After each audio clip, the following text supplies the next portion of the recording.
Welcome to the Tech Guys Who Invest podcast, where each week you will learn how to invest wisely and safely. On this show, you'll hear about lessons Adam and Kevin are learning on their investor journey, as well as insights from industry experts. Our vision is to educate, entertain, and bring tons of value to you. Welcome to our show.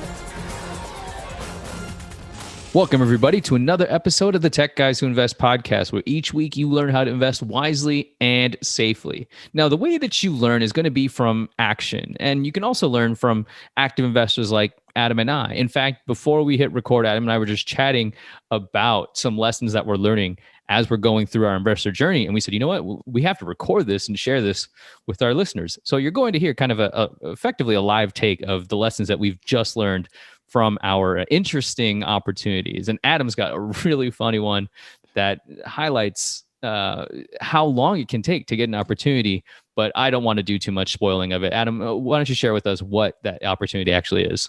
All right. So it is a fix and flip opportunity. And it did just sort of come out of nowhere from my perspective. So I got a call a few days ago that someone was wanting to know if I wanted to buy their house. And it was interesting because I recognized the area code as the place I grew up. So that got me very interested. And so I called the person back, and it turned out the seller had seen me at a cash flow game that you and I have done, Kevin. And she remembered me from that. And meanwhile, I had sent out some mailers. And this was like 2 or 3 years ago. I had sent out some mailers to this neighborhood saying, hey, interested in buying houses in this area. If you're interested in selling, let me know. So apparently she had gotten one of those and hung on to it. And I sort of put 2 and 2 together there and figured that out.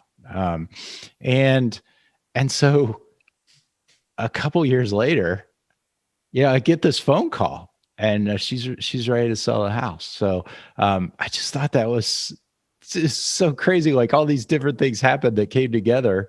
And the other thing that was really interesting is, as we were talking, it turned out we knew some of the same people from earlier stages in life when I lived there, and she had lived there at some point. So it was just kind of an interesting situation.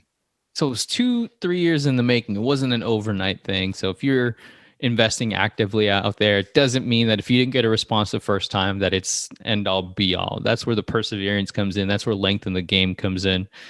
What did you learn from this opportunity other than the persistence aspect? Yeah, there's that. And, I think around that is hustle and putting yourself out there instead of sitting on the couch and watching reruns that night. I was with you at a cash flow game, and we were trying to add value to people's lives and help them learn about investing. And so getting out there and by providing that exposure, people started to know who I am. And right. Also by mailing the letters, taking action there, putting a little investment into my marketing, and that also opened up this opportunity. So a couple things in there.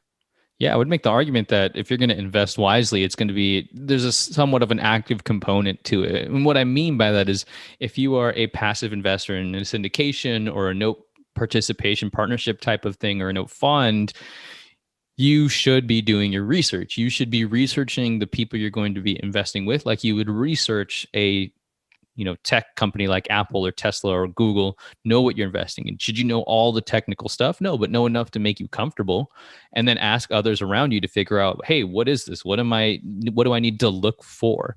Because it's your hard-earned money, and no one's going to take care of it as much as you will. So you should do that active component. Otherwise, it's no different than gambling.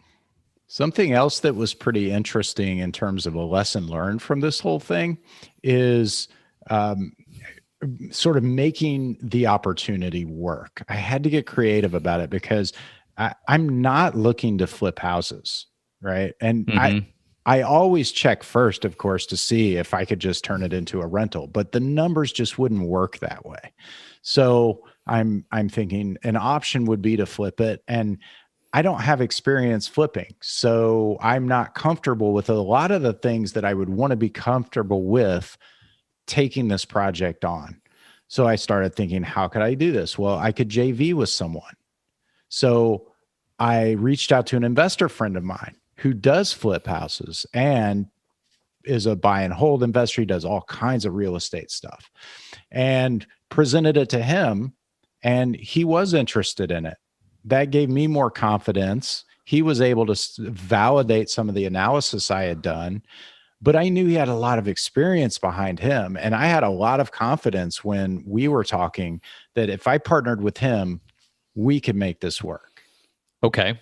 So have you thought about why flipping? Why not wholesale it to get it out of your way as a transaction, first of all, and then I'll ask another question after that.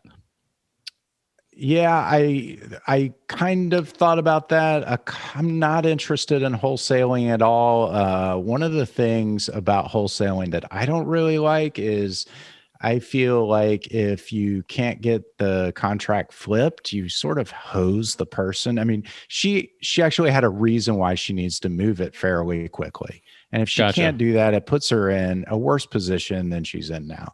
And I don't really want to do that to someone. So I didn't like that aspect of it.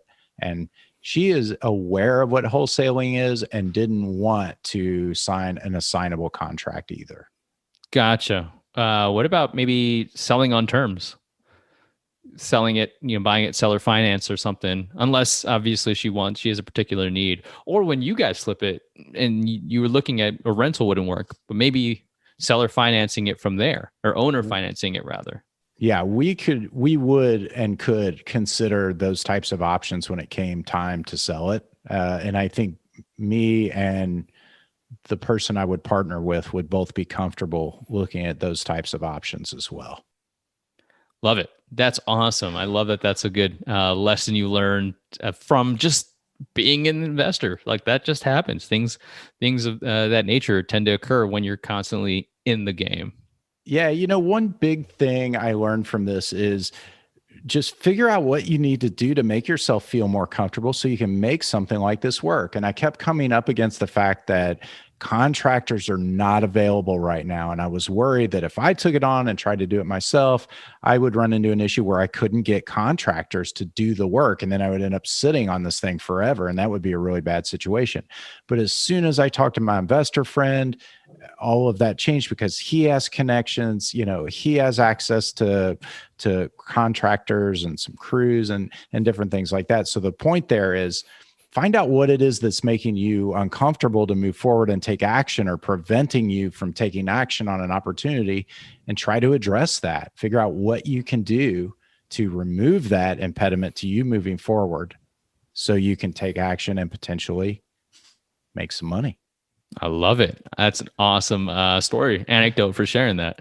Yeah, I think it's cool that we share this kind of stuff with our audience, because we really just want to share with you all really interesting lessons that we learn along the way, in hopes that it helps you in some way. And also, sometimes it's neat to just see a glimpse into the life of someone and what's happening in an area that you're interested in. So we hope this was a valuable episode for you guys. If you have any questions, or you want us to help analyze a deal, or if you just want to chat with us, send us an email, techguyswhoinvest@gmail.com, and we're happy to help out however we can. Thanks, everybody. Have a great week. Thank you so much for listening to this week's episode. Be sure to subscribe to the podcast for the latest episode updates and to receive investor insights to help you invest wisely and safely.